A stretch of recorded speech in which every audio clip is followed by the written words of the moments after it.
the goal and the practice is really to start this dialogue of intuition with yourself and starting to learn what is it that makes you stronger? What is it that makes you not strong?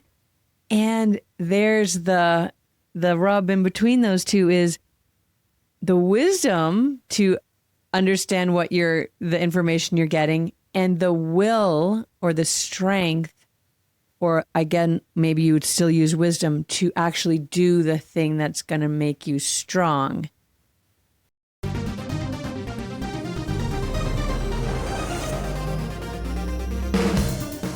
Welcome to the world of energy, where science meets spirit. Ancient wisdom merges with cutting-edge knowledge, and the possibilities for a healthier, happier you are endless.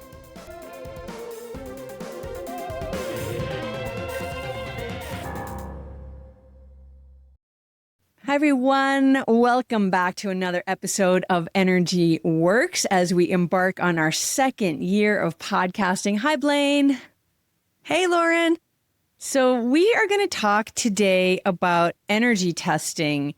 And this is honestly one of those things that I hesitate to bring into my workshops when I'm teaching workshops, because all my curriculum goes out the window as soon as I introduce energy testing. I remember I was teaching a workshop in Seattle, and I had one of my students who goes through the teacher training program with me. She was at this workshop, and I kind of looked at her and I was like, what do you think? Should I teach energy testing? And she said, yeah.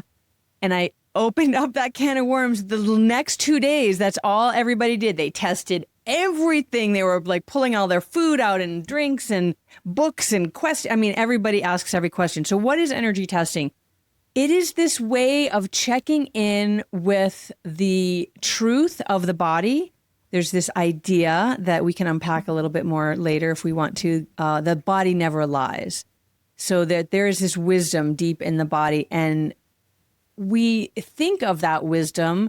You maybe have heard a lot of talk about that wisdom in terms of intuition. This is like the big buzzword out in the world. I'm not even going to say in the spiritual community or the energy community. It's in the world writ large. Intuition. How do you access it? How can you trust it? The buzz of around it is because so many of the greatest inventions and leaps in science and medicine have come from intuition, from this trusting, this inner knowing, this inner compass, inner guide that we all have. We each have our own inner guide and inner wisdom, but some of us don't know how to access it. Most of us don't. We were never taught how to access our intuition, or that we can and should trust our intuition all the time. That's the second thing that happens at workshops when I say, have anyone ever gotten a hit, an intuition? And everyone raises their hand, because everyone's had that, right? You've all had that inner knowing of like, do that, go there, whatever it is, you get it drops in, however it drops in for you. And then my second question is, have you ever not listened to that intuition? Have you ever gotten the drop in and you've not followed it? And of course, every hand goes up too, because we've all had that, like, don't do that thing, and you do it anyway, and every hand goes up. And then my next question, you all know what's coming, is how's that worked out for you? And that is like the icebreaker for the room. Everyone laughs because it never works out well. So that's the primer on why we're going to learn and talk about energy testing. Does that resonate with you, Blaine?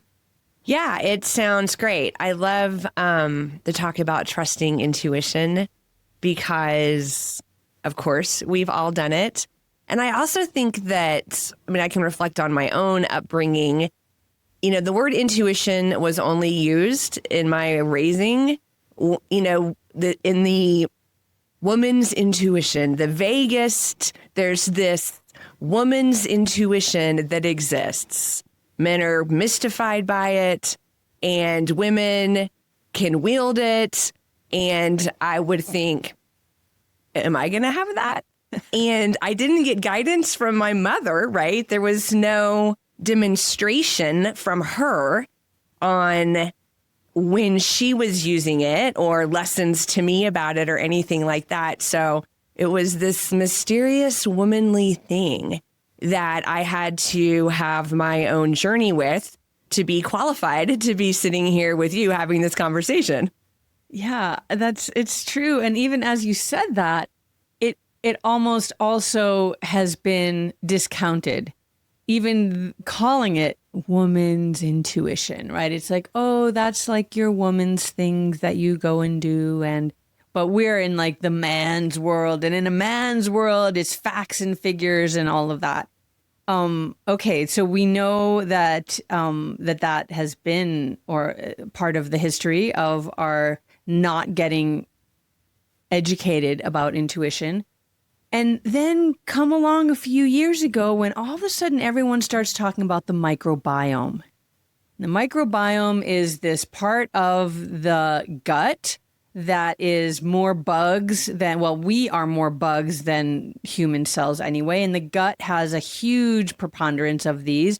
And this is sort of an organ in and of itself, is responsible for so much of how and who we are in the world, not just how our digestion is, but of course in Ayurveda, digestion is the root of everything. So how your digestion is, how your general health is, but also your microbiome is responsible for like your emotional state, how you feel. Are you happy? Are you sad?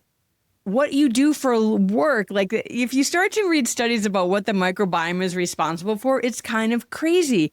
But once we started to talk about the microbiome, then everyone started to talk about this gut feeling, this gut level knowing.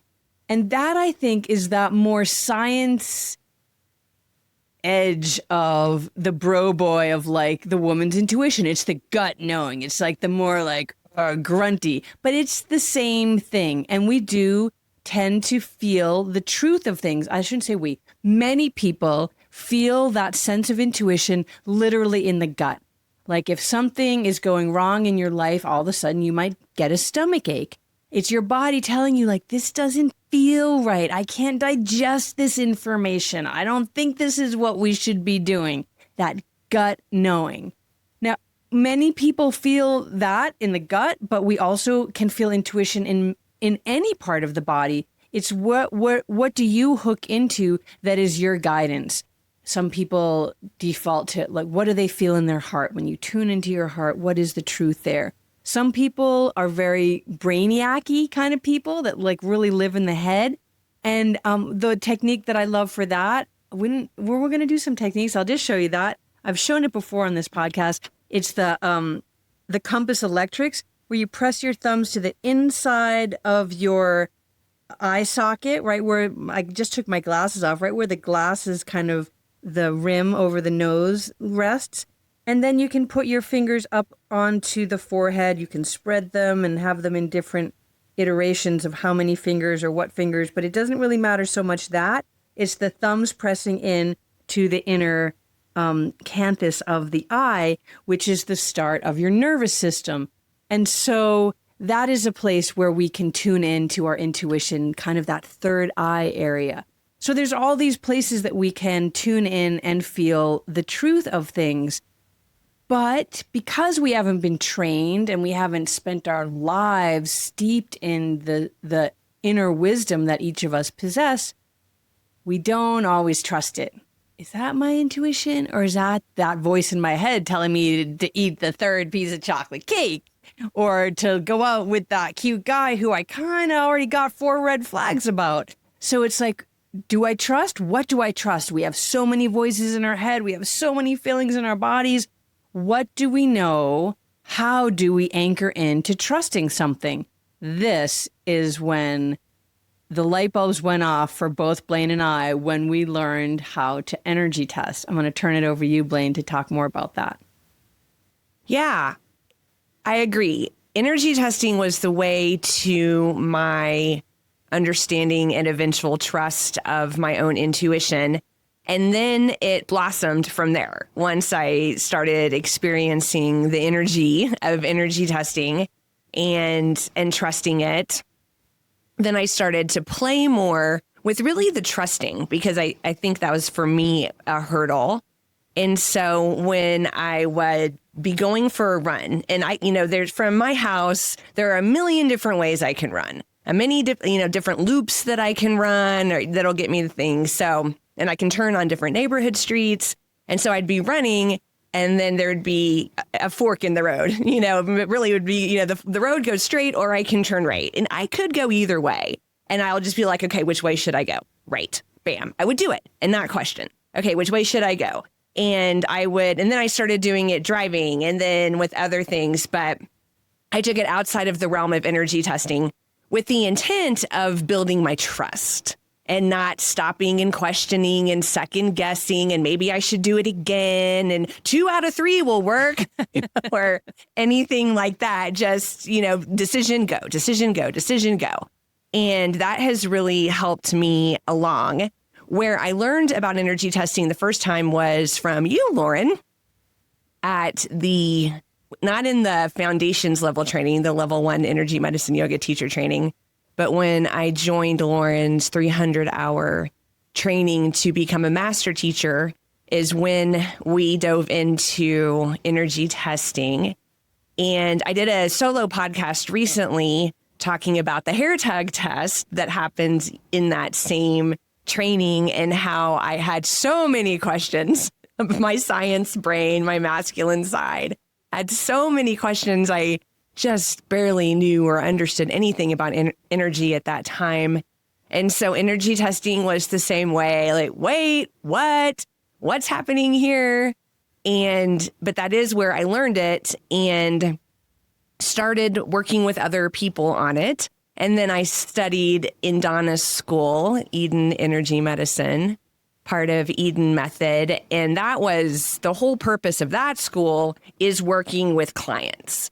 And so you get your hands on people a lot and you really start to learn to tune into other people's energy so you can test them. Not really the subject of this podcast, but my experience of doing that, of feeling other people's energy and when it is strong and when it is weak. And then again, trusting that their energy is giving me information that I can use to take the next step as their healer, going through that process, beginning to end with so many people and seeing the healing that came out of it and using energy dialogue in this way. It is a language. I am asking energy a question. Energy is giving me an answer. Okay. I got that answer. Let's try something else. That led me to the next question, which led me to the next answer, which led me to the next question to help me go through the puzzle of what's going on with someone's energy and how I can balance it. And it's really becoming a partnership with that person's energy, just like I am a partnership with my own energy. Of course, me and my energy are not really two separate entities, to be very clear. It is one entity, but having this internal dialogue that I can trust. And when we do energy testing in a nutshell, we are putting our hands on a certain place in a person's body, and it's often called muscle testing.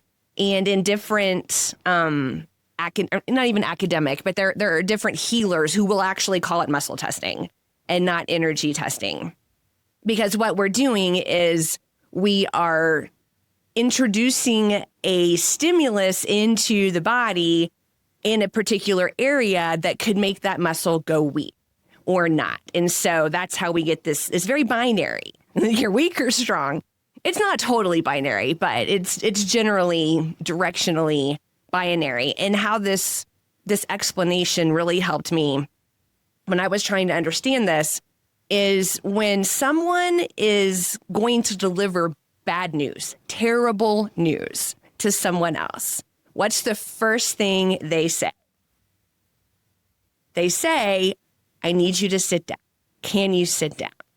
Because when someone receives news that is so disruptive, every muscle in the body will go weak and they will fail. That is energy that is making someone suddenly faint or collapse or drop to their knees in the face of bad news because the disruption is so intense. Where when we're energy testing, in this particular way, somebody else or even ourself, that's what we're doing. We're introducing this little bit of disruption and we're seeing if the energy can hold strong or if the energy cannot. And that is the yes, no answer for us. But when I'm energy testing myself in my day-to-day life, which I do many times a day, I do what's called the Pendulum Test. Lauren, do you want to chime into anything I just said or talk about pendulum? This is so good. I've never heard that explanation of when you telling someone some difficult news and you ask them to sit down first. That is like, it's so clear.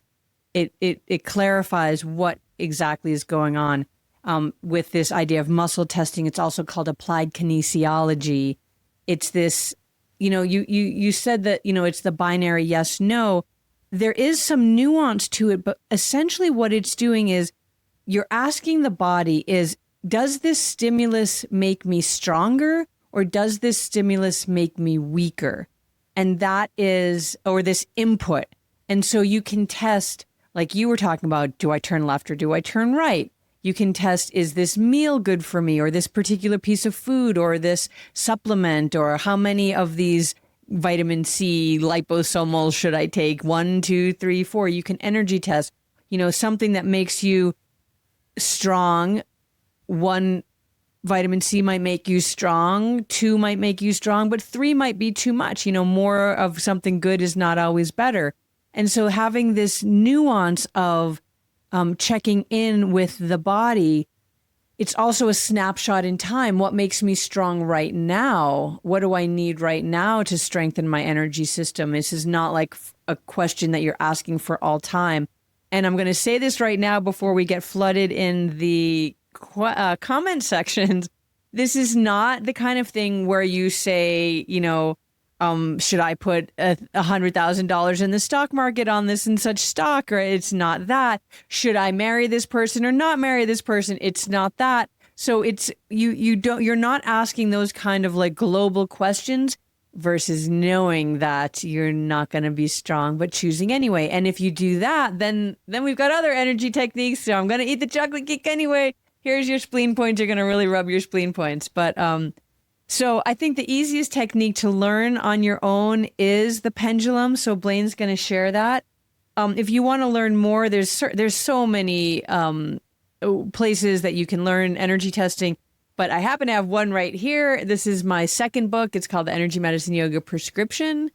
And there I am on the cover doing Energy Medicine Yoga Mudra. And in that book is a whole primer and practice section on how to do the techniques that Blaine is going to teach you and a little bit more background on kind of making sure that you get a valid answer. I'm not even going to say a right answer, but a valid and valuable answer. So Blaine, take it away.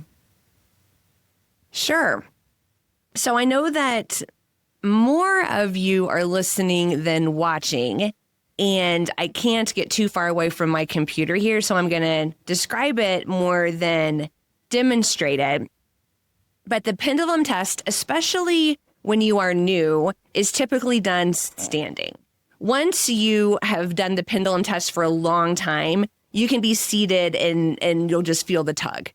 But when you're standing, you're more like, a top or something that could kind of go forward or back or side to side when you're standing on your 2 feet.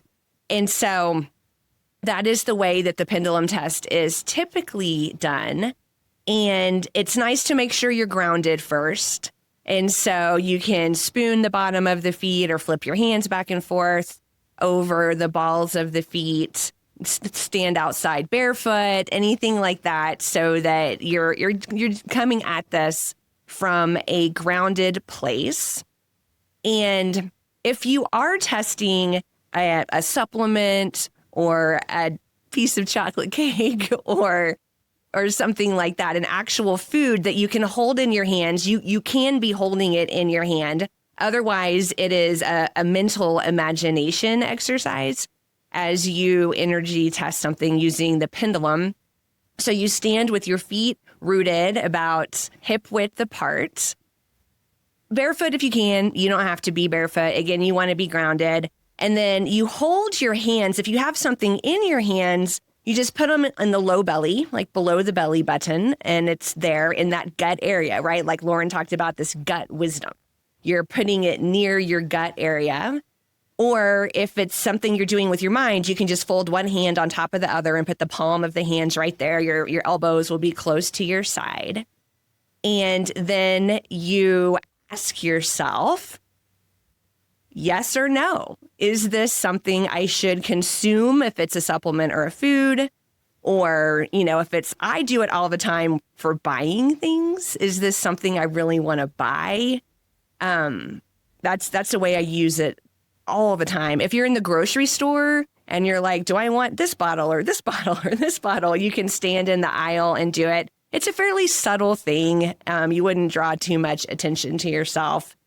And what happens is you feel a little tug. And for most people, the tug for a yes is forwards. You feel subtly drawn forward. Like for me, it comes from kind of like the chest area. Like it's like I'm like a little string is subtly pulling me forward. That's my yes. Or if my energy says no, I tilt back just a little bit. I get a little bit tugged to the back. That is how I would say most people are. That is not how everyone is. And so the more you energy test, then the more you'll start to feel, what is my yes? Maybe you go a little sideways. Maybe backward could actually be your yes. Because yes, you are feeling this subtle pull, but you're also feeling a gut feeling in your body, a gut feeling of yes or no. Madison King is an expert at energy testing. And one thing that she does that I like to do, especially with eating food, is we can get tangled up in this like, but I really want it, but I really want it, but I really want it. And then questioning if that influenced our energetic decision. So Madison says something along the lines of, I am just seeking information. What I do with that information is up to me. And that neutralizes a little bit this, but I really want it. Please be yes, please be yes, please be yes. If it's the chocolate cake, where something, more neutral, like, is it this bottle of vitamin C, this bottle of vitamin C, or this bottle of vitamin C, that's a more neutral feeling. But I really like that. I'm just seeking information. What I do with that information is up to me. And that's really it.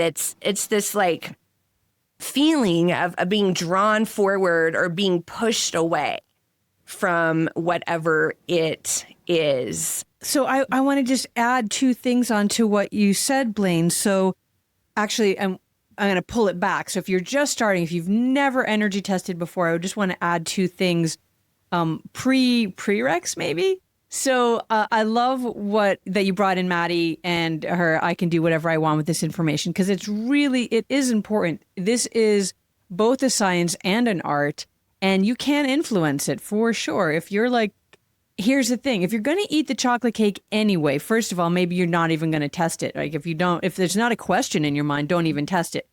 But you can also test it to just see. And like I said, if you're going to eat it anyway, even if it tests poorly for you or that it will weaken you, then there's things I'm rubbing my spleen points. You can't quite see that on the screen, but we'll do another podcast about why that would help you.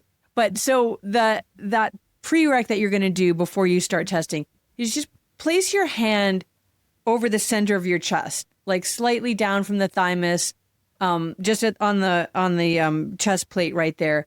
And then you're just going to tap on the back of the hand with the other hand. So one hand is just resting over the center of the chest, and then my other hand is tapping. I'm vaguely tapping between the fourth and fifth fingers, but it doesn't exactly matter unless you're like a Virgo and you need to be really specific and you want to know the exact point between 4 and 5. But if you're just tapping on the back of the hand, that's okay too. And you're just doing this before you start your energy testing, and you say just what Blaine said, like, I love energy testing. This is really fun for me.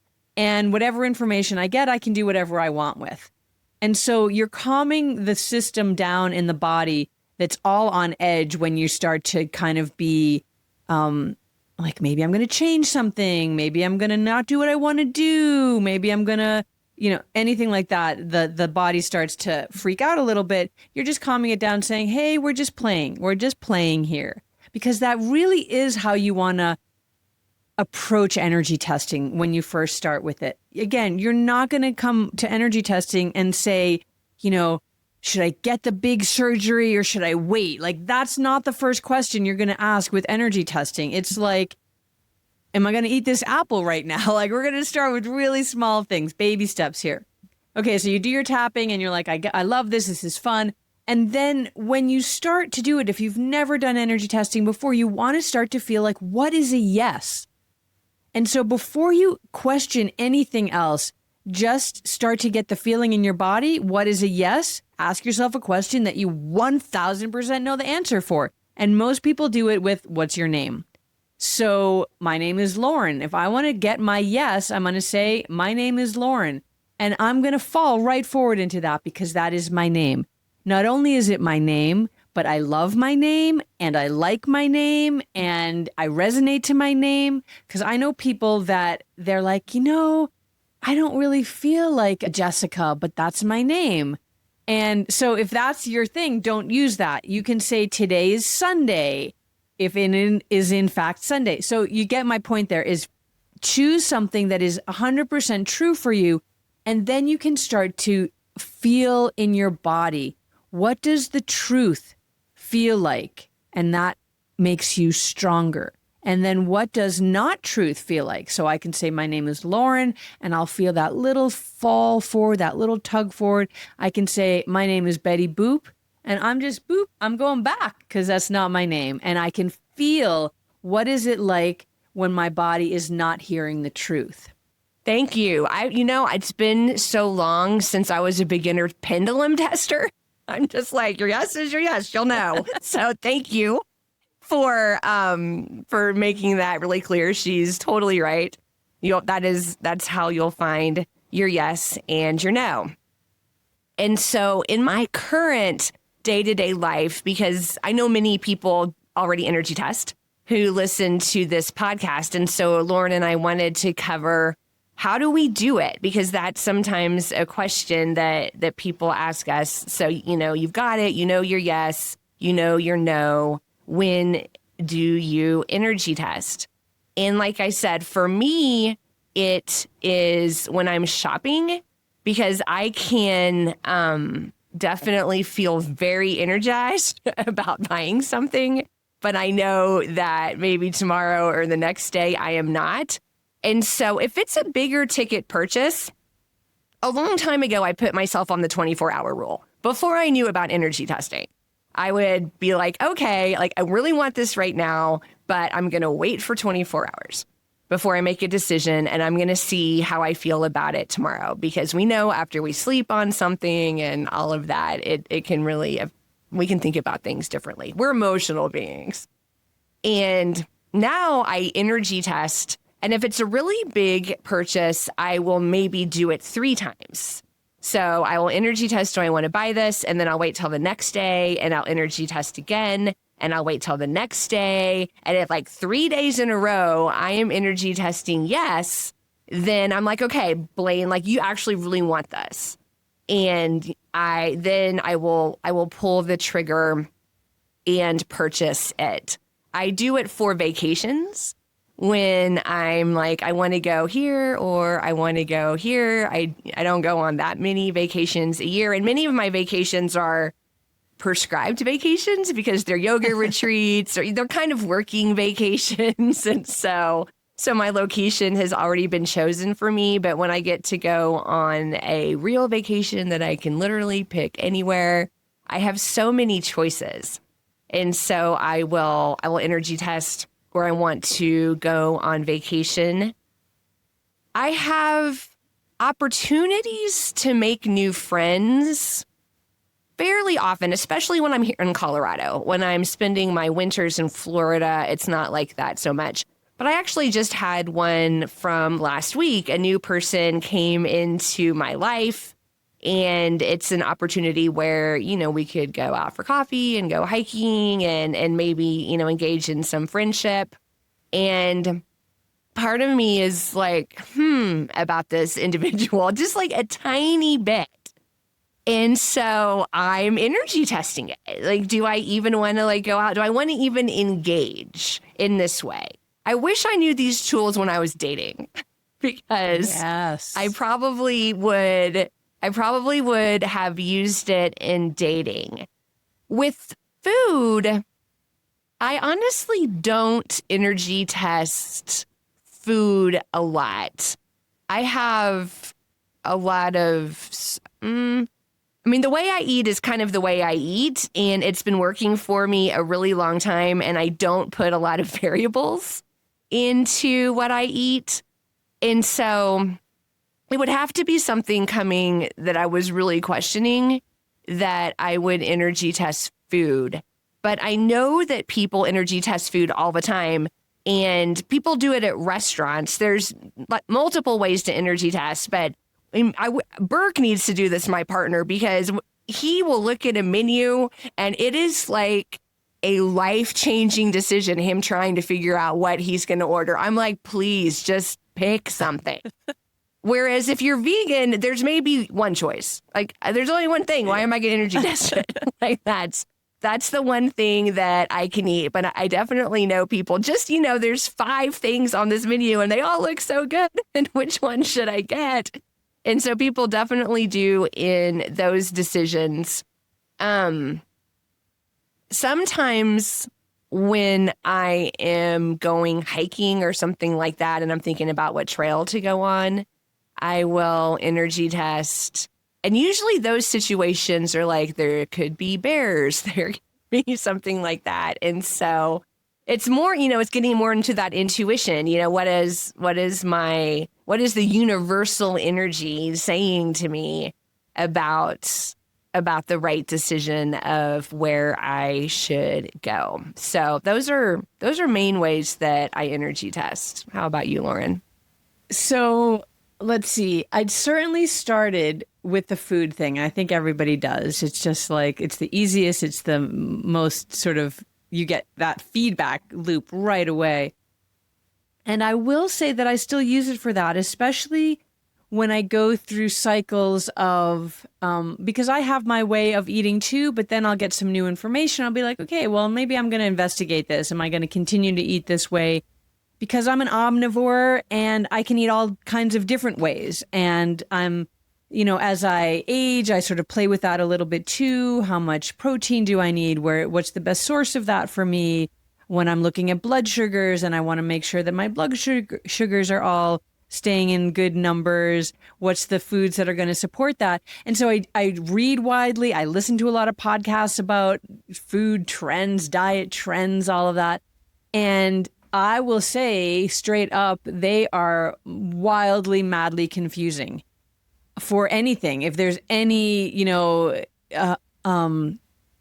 kind of issue that you've got going on, there's 10 different dietary answers for how you could resolve that issue. And they're all claiming the science and they all have the proof and they're diametrically opposed. And so when I'm looking and sort of doing research in that department, I energy test. I want to know, okay, so I know this, this teacher or this doctor or whatever says eat only this way, 100%. And then I'm going to test that. But how does that work with my body? How does that work with my digestion? How does that work with the issues that I have going on? Whereas this other doctor will say the exact opposite for the same exact reason.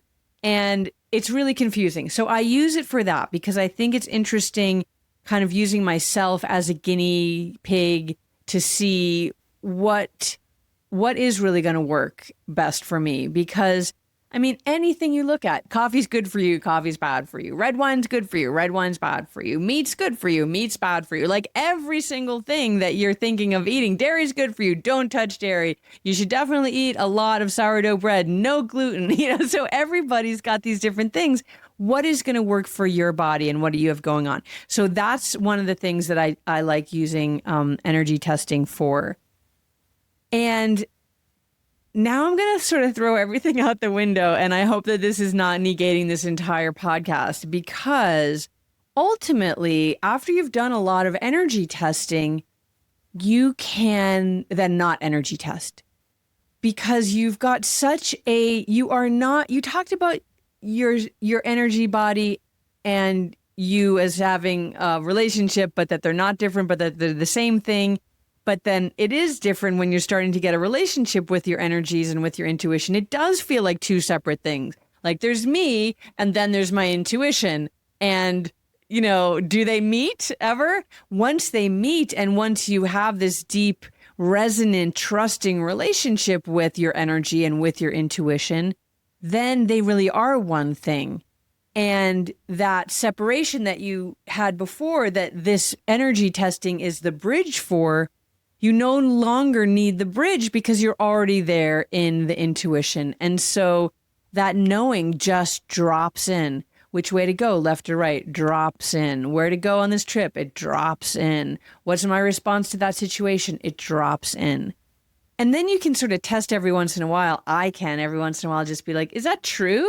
Or is that my ego, right? That's where I'll still kind of play a little bit in that field. Like, is that really true, making me stronger? Is that my ego? Because my ego can kind of, right? That's the thing that has you not trusting your intuition. When everyone raised their hand and they said that time that they didn't listen and it didn't turn out well, why didn't you listen?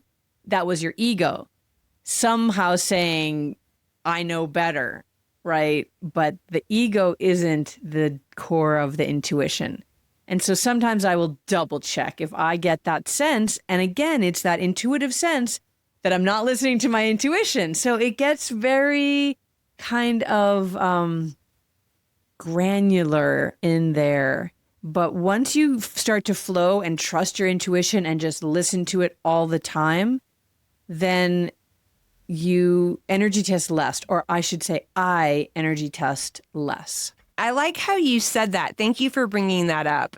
And it changes because I agree with you. When I say I energy test, I'm not standing up and putting my hands on my belly and that's not how I'm doing it in today's world.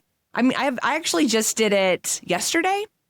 I met someone who I know not well, but she's kind of in this circle of healers and wellness people that I run around with here where I live in Colorado. But, we interact. I don't know her really well. And she works in sound and vibration. And she has started going to a sound healing school in Boulder, Colorado, a Tibetan one. And so she was doing a sound healing last week. And I went to it, like a group sound healing. And then she followed up with me afterwards to see what I thought, because she's getting feedback, because she's newer at this. And then she said, hey, I need some bodies for my school. I'll do a one-on-one sound healing session for $45. Are you interested? And so I just I had my little message, my phone, and I put my phone down and I uncrossed my legs and I sat up tall and I was like, should I help Mary in this way? And I felt the pull forward. And I replied back and said yes. So, I guess, yes, I'm testing and no, but it's a very quick, it's like this internal scan of my body. And sometimes it is truly, what sensations am I getting in my body? And then those sensations give me a yes or no. And I just move forward because I want my intuition to know that I trust it. Yes. I'm so glad that you said that last piece. That is, I think, one of the crux pieces of this, and that is the piece that's going to help you become a better and better energy tester, is that once your body knows that you are in this relationship with it in a trusting way, that you are listening to your intuition. I kind of, I talk about it more when we start working with energy, but it's the same metaphor. It works. It's that little girl in the back of the room that doesn't say anything, and the teacher never says anything to the little girl, and the little girl just sits there and never answers any questions and never raises her hand and just is kind of there. And then the teacher asks the question and the little girl raises her hand and she gets a yes, and everything shifts. It's like if you start to listen and ask and hear and respond, that little girl or that little boy, that little person inside of you awakens And it's like, oh, you're listening to me. Finally, I've been waiting for you.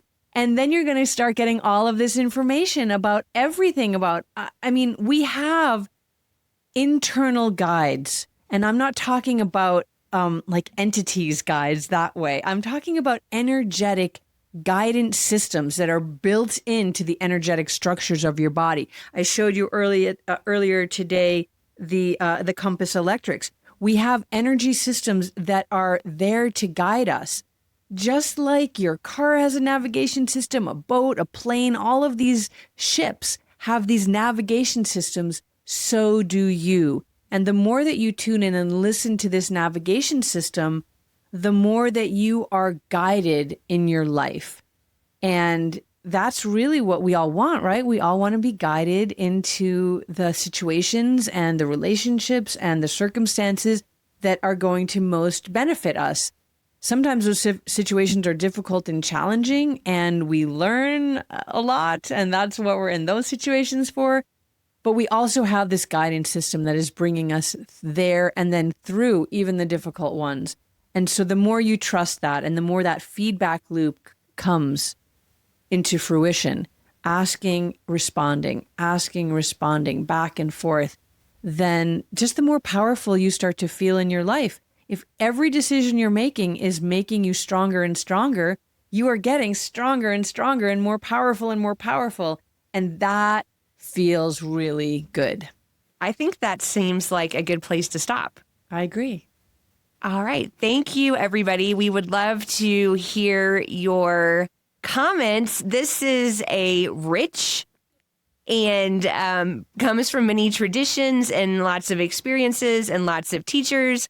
And so we welcome opinions that are not what we stated. We love to hear feedback from always. We love to learn from each of you. And so feel free to put any questions or comments or feedback or things you'd like to share with us about your own energy testing. And we'll see you next time on Energy Works. Alrighty, energy fans, that's a wrap on another positively charged episode of Energy Works. Lauren, this is the part where we get to use our energy puns. It's been electrifying, hasn't it, Blaine? We hope you've enjoyed it as much as we have. If you're feeling amped up and you want to keep your energy flowing, be sure to hit that subscribe button on your favorite podcast platform. And we'd love to hear from you. So please take a moment to leave us a review. Your feedback helps us continue to deliver content that resonates. So light up our inbox. And spark a conversation with your friends to tell them about us. And we'll see you next time on Energy Works.